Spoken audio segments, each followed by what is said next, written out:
Hidden deep in the mountains of Vancouver Island, an entire mining town has been forgotten. As we pushed deeper into the wilderness, more pieces of the past began to appear. Homes, machinery, and the remains of a community that once thrived in these mountains. But the biggest question still remained: what was waiting inside the mine? What we discovered beneath the surface completely exceeded our expectations. This is the story of the Eureka and Comstock mines. Come join us on an adventure back in time and witness a piece of Vancouver Island's history few people alive today have ever seen. Vancouver Island is known for its rugged coastline, towering old-growth forests, and countless hidden waterfalls. But beneath this incredible landscape lies another story, one built by the miners who helped shape British Columbia's early history. In 1898, the Eureka Mine was established high on this mountainside, complete with its own town site, wharf, aerial tramway, and miles of underground workings. More than a century later, we're following an old map to see what still remains. So back in the day, there was a whole town site up here. I've heard rumors of a blacksmithing area. There was a post office. What else did they have up there, Tyler? They had a sawmill too. Oh yeah, a sawmill. That's cool. Yeah, and then of course I'm sure they had an assay office so they could check all the core samples and see how many ounces per ton of gold were in different areas. Interestingly, we came across a 1903 report from the Minister of Mines that mentioned an old wagon road leading up the mountain. That's the route we're going to try and follow today. More than a century of overgrowth has almost erased this road forever, and following it wasn't going to be easy. Here's some of the cables from the tramway. You can see cable on either side.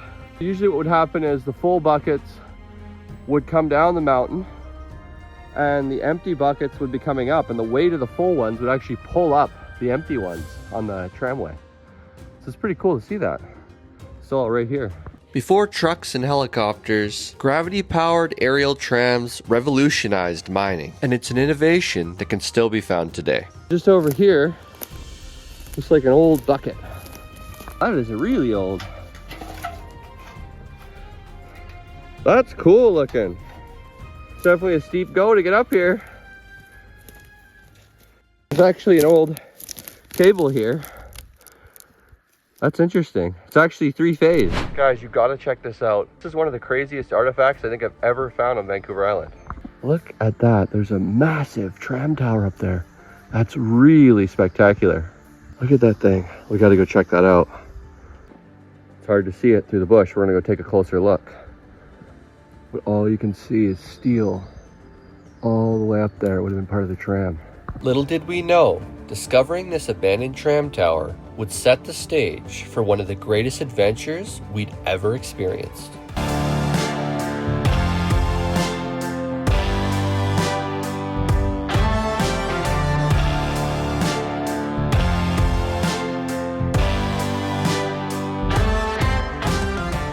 Check this out. If you look closely, you can see cables are still attached to the pulleys up high there. That's really neat. So here's a bunch of pipes left over from the mine. I'm assuming these were probably all ventilation pipes that they were going to transport out of here, and then they just ended up staying up here and never being used. If you're enjoying this video so far, we'd love to hear from you. Don't forget to drop a comment below and hit that subscribe button. There's a big washout right here. But it's funny, there's just cables everywhere up in here. There's a big piece up there in the tree as well. It was at this point of the adventure that we started finding artifacts left, right, and center. Check this thing out. What do you guys think that was? Thinking maybe some sort of ore bucket or something like that? It's funny how it has holes in it. Maybe for draining water or something? Very hard to tell. Not sure what the heck that is. And here we are, we're into some really cool old stuff right away. This would have been an old tramway here, and you can actually see the brakes for it. Really cool. Yeah, there's two big bull wheels here. You can tell this is really old. It's got big square nuts on it. So you know that's real old technology. This stuff dates back to the 1890s. So doesn't really get much older than this for mining stuff on the island. It's really cool to come to an old spot like this. If you look closely, you can see this is actually an old hand riveted ore bin. So they would have used this tram and transported these buckets of ore down the mountain. Just imagine getting this stuff up here. We had a hell of a time hiking up here. Think of these guys doing this back in the day. Unreal. I located the handle. This would have been the brake handle. You can see how long it is because they would have wanted a bunch of leverage to pull on that wheel to stop all that force. And if you look over here, you can see how this was perfectly machined for the guy to grab onto there and get some good leverage. So here we've got an old idler wheel.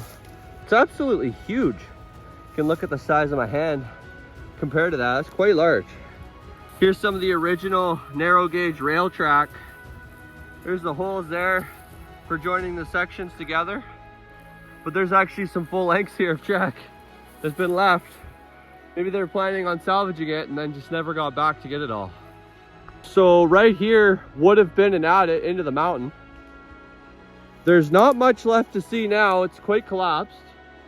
But if you had any doubt whether that was the end or not, I can say that doubt is now gone.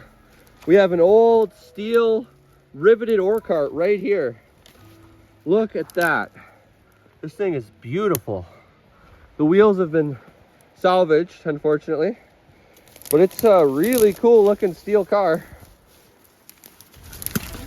It gives you a better view right there. And then on this side, we've got another one. This one's also had the wheels stolen off of it. It's totally growing right into the bush. A short trek farther up the mountain, and we started noticing pieces of the past. Remnants of a town that had been forgotten for decades. It was clear that almost everything had disappeared. All that remained were fragments of rusted steel, slowly being reclaimed by the forest. But you won't believe what we found next. This is insanity. Check this out, guys. Look at this. It's such an ornate fireplace. There's all the pieces here. Here's the top of it. And then here looks like potentially the bottom. Wow, this is the neatest part of all. Check that out. What does it say? I don't know what it says.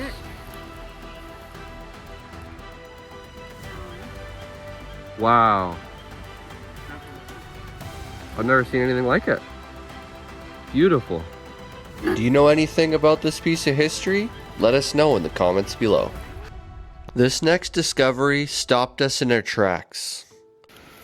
You ever seen one of those? I have never seen a Pelton wheel like this, especially not on Vancouver Island. This thing is a monster. Finding something like this leaves you almost speechless. And in hindsight, this might be the most important discovery we've ever found. I had to get up high to show you guys how this thing worked. On this Pelton wheel, you can see they had the controls down on that side. And then down there, that big wheel would have controlled the velocity of the water coming out, hitting the Pelton wheels. And then up there, you can see a big penstock. So that would have built the head pressure to feed to this pipe. And below there, there's a big nozzle, and that pressure can be adjusted from that valve. And the quicker this wheel would turn, the more energy could be created.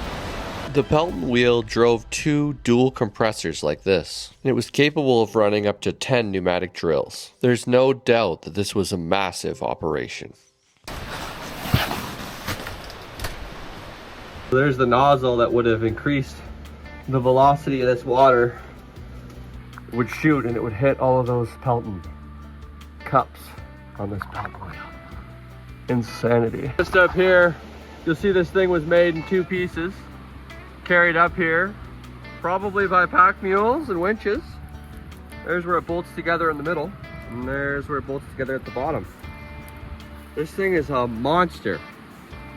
So this guy is the crank, and I think it would have hooked up to that wheel there and went back and forth to convert the energy from there to this guy here. I could be wrong, but I think that's actually one of the pistons there that would have come from this hole there. So check out this pipe here.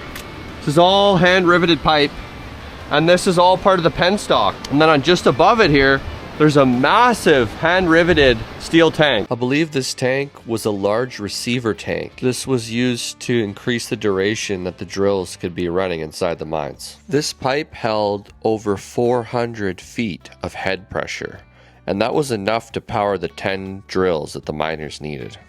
It's said that some of those shafts are over 800 feet deep. Today's adventure is brought to you by BLUETTI. They're helping us go further and stay out longer and explore places most people never see.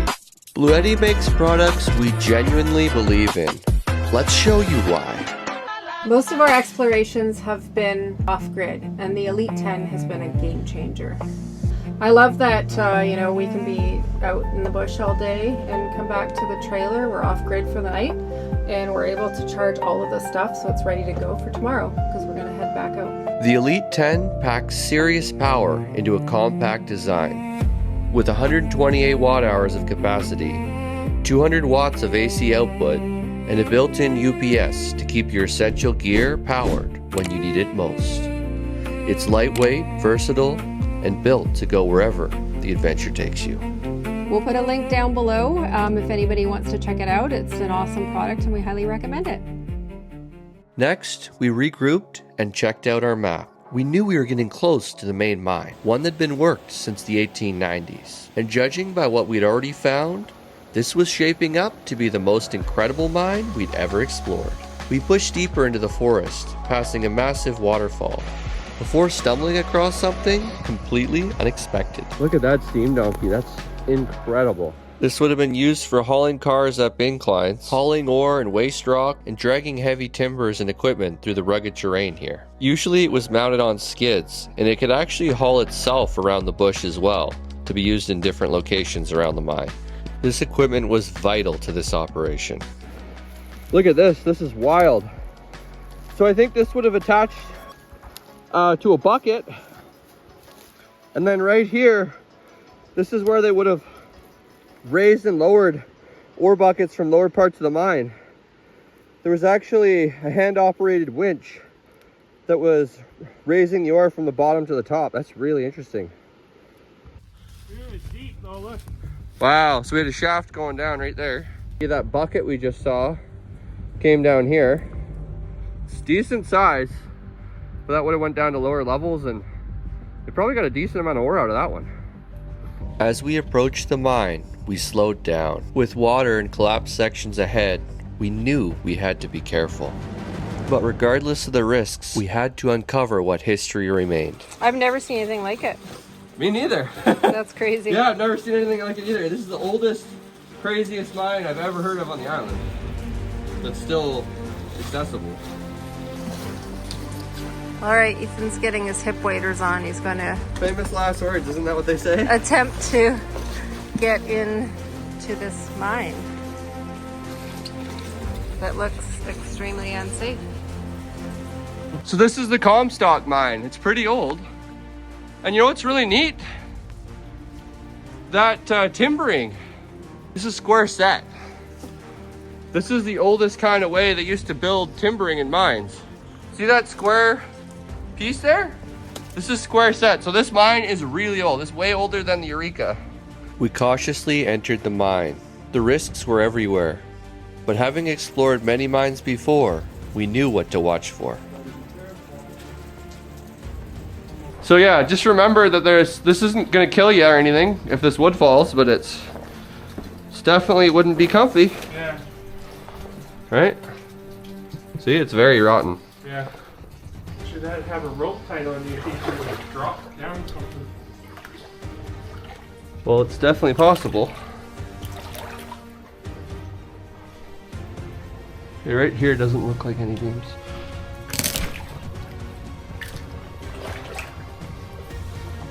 Gotta be careful because there is a shaft here. There we go. Let's safer here. This is crazy in here.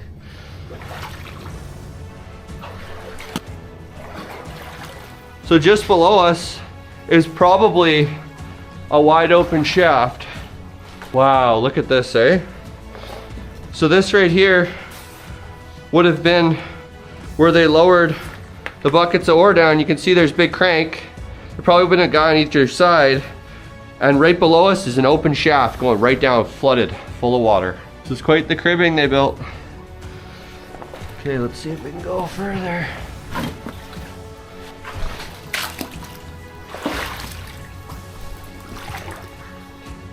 I think I'm on the bottom. I'd been in a lot of mines before, but this one honestly was highly unique. It was hard to see where you were walking. The coloring down here is just wild. Look at that staining. It's insanity. Looks like they cobbled up a section there.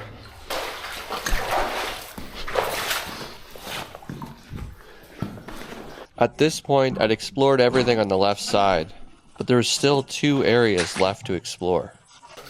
Check out that square set. See how they did that? They notched all the beams together. They put it together just like Lego. There's a really good example of square set right there. This is all pre-1900s technology in here, and it's obviously really concerned about the stability in here, so they put in a shit ton of cribbing. I've got to be really careful because below here there's going to be multiple shafts going down right there, and that is definitely a concern.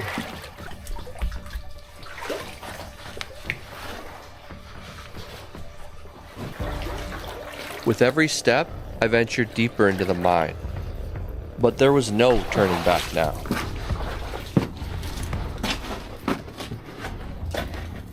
There was a huge section of the mine that had collapsed. Luckily, I could still navigate through it. Here, have a look. Wow.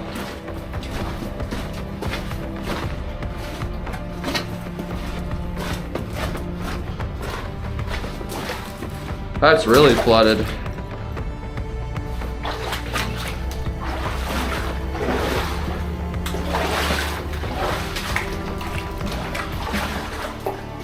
Oh yeah.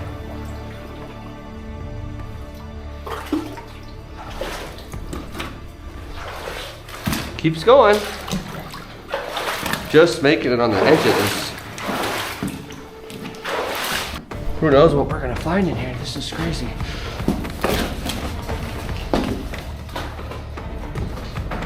Bit of a stope, but it's all flooded below me. Oh, there's a bit of an ore pass here.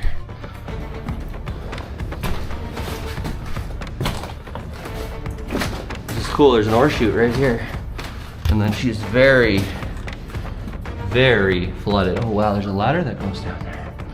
I wonder how deep that was. That ore chute's fucking cool. I'd love to see that. I don't know if I'll be able to get up there or not, but I can try. This is probably stupid. It's probably stupid. So far, this old ladder seems to be holding my weight. Wow, this is cool. Gotta get a shot of this ore chute, but it's all... Oh wow, this is crazy. Oh, I'm starting to lose the rungs. Let's see how deep this goes. Oh boy. Oh yeah, she's deep. There's a lot of section on this. Hip waders. Wow, look at that. Really awesome ore chute here. Just phenomenal. And then just down there, she's totally collapsed and it's not in good shape. Let's see if we can go a little further. It's really deep. Wow, there's a lot of section.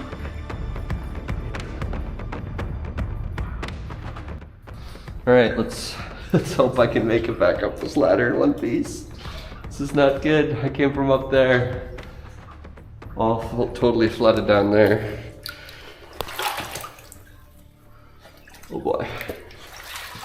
Trying to film while I'm doing this is not great.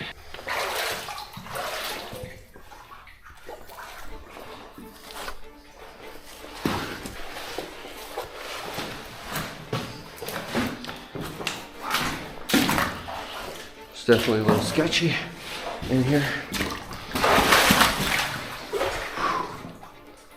Wow, it's a cool looking little area there.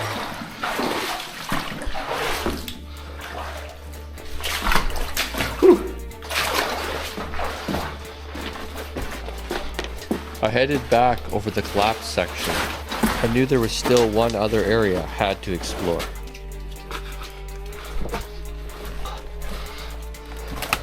Woo! Next, it was time to reach the final section of the mine. This is the handle. What's a handle? Unreal. All right.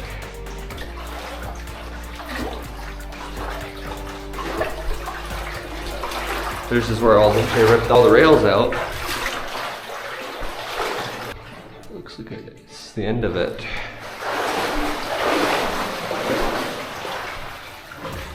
Nothing more that way. Another handle. This one looks like it's from a wheelbarrow. Yeah, certainly from a wheelbarrow. It's neat. Another handle.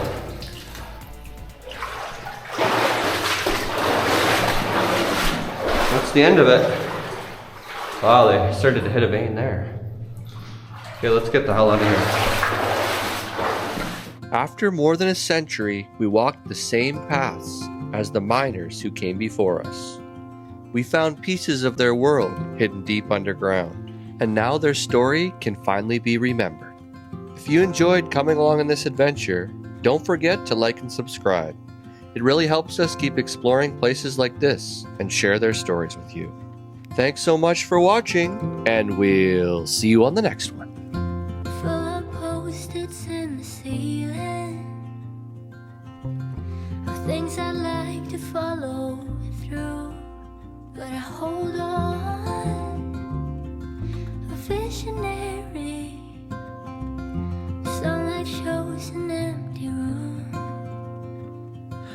Long for what's to come, keep forgetting how to make it known before it's already gone. Looking back too soon is how you know. Did the moment